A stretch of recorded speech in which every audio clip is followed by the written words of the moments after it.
Good morning friends and welcome back my channel Sarwar Travel. Gangtok to শিলিগুড়ির part 2 video. তো বন্ধুরা দেখে নাও, আমি শিলিগুড়ির অলমোস্ট খুব কাছাকাছি চলে এসেছি। তিস্তা রিভারটা যখন গ্যাংটক থেকে আমি আসি তখন এটা ডান দিকে ছিল, আর এখন তিস্তা রিভার বাম সাইডে চলে এসেছে। একটা ব্রিজ ক্রস করে আমরা এই পাশে চলে এলাম। তো এই যে ভিউজটা দেখতে পাচ্ছ অসাধারণ, সাথে একটু রিস্কি, কারণ এখানে ল্যান্ডস্লাইড হয়, এর আগেও বলেছি আমি। তো এখানে কিন্তু খুব কেয়ারফুলি বাইক চালাতে হবে, খুব একদম বাঁ দিকে চেপে গেলে হবে না, কোন জায়গাটা হট করে ধসে যায় নিশ্চয় নেই। একটু মাঝামাঝি থেকে একটু হালকা বাঁ দিক করে আস্তে আস্তে এগিয়ে যেতে হবে, আর ওপর দিকটাও খেয়াল রাখতে হবে যে কোনো কিছু গড়ে নামছে কিনা, পাথর।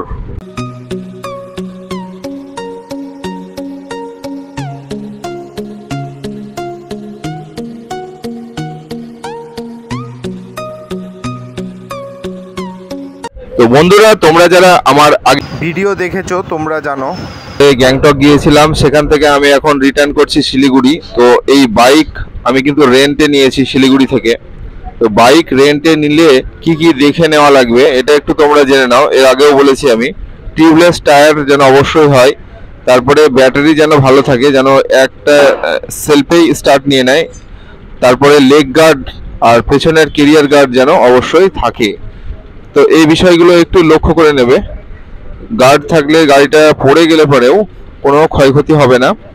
আর পাহাড়ে যখন উঠছো তখন অনেক সময় স্টার্টের প্রবলেম হয়, ওই জন্য ব্যাটারিটা কিন্তু ভালো দরকার।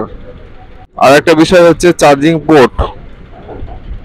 কোনো ডিভাইস যেমন ক্যামেরা, তারপরে তোমার মোবাইল, নেভিগেশন দেখছো, এগুলো কিন্তু চার্জের জন্য খুব জরুরি চার্জিং পোর্ট প্রয়োজন, যেটা বাইকে থাকা দরকার।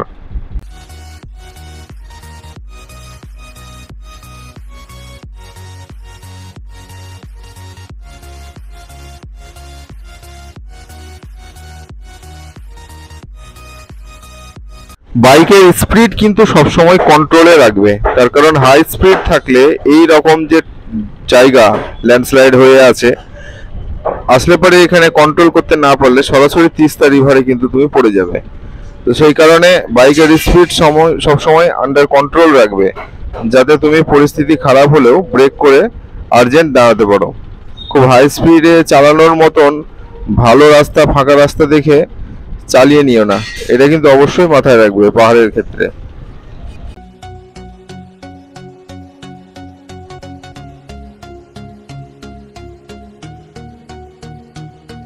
এটা হচ্ছে বন্ধুরা আমার পরের ভিডিও, মিরিকের সেই সুন্দর ভিউটা।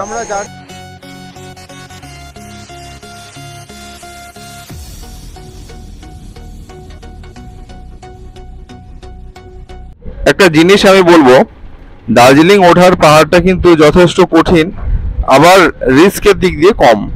আর গ্যাংটকে ওঠার পাহাড়টা যথেষ্ট সহজ কিন্তু হাই রিস্ক, কারণ এখানকার যে ফ্ল্যাট রোড আর সুন্দর রাস্তা দেখে সবাই জোরে গাড়ি চালাবে, আর তখনই কিন্তু হঠাৎ করে একটা টার্নিং আর সেখানে ল্যান্ডস্লাইড, যেখানে গাড়ি ছলকে তিস্তা রিভারে পড়ে যাবে।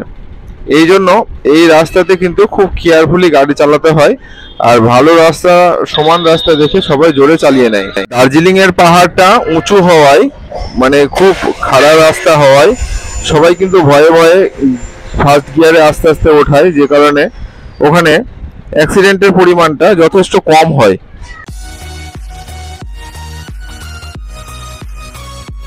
এবারে একটু ঘড়ির সময়টা দেখে নেই আর নেভিগেশনটা দেখে নেই যে কত কিলোমিটার রাস্তা আর বাকি রয়েছে, কারণ সময় খুব কম।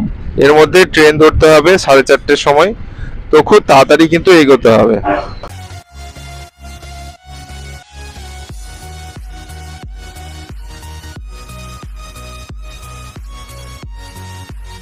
গাড়িতে দেখো একটা ফ্ল্যাগ লাগানো আছে, এটা হচ্ছে সিকিমের যে মনেস্ট্রি গুলো আছে তিনাদের গাড়ি এটা, ওই কারণে ওখানকার একটা স্পেশাল ফ্ল্যাগ কিন্তু গাড়িতে লাগানো রয়েছে।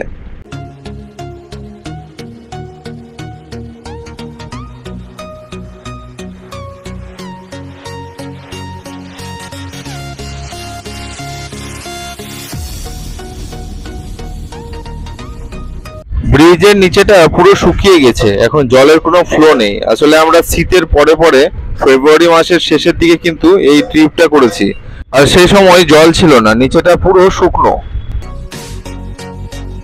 বন্ধুরা ভালো থাকবেন, সুস্থ থাকবেন, আবারও দেখা হচ্ছে নতুন কোনো ভিডিওর সাথে।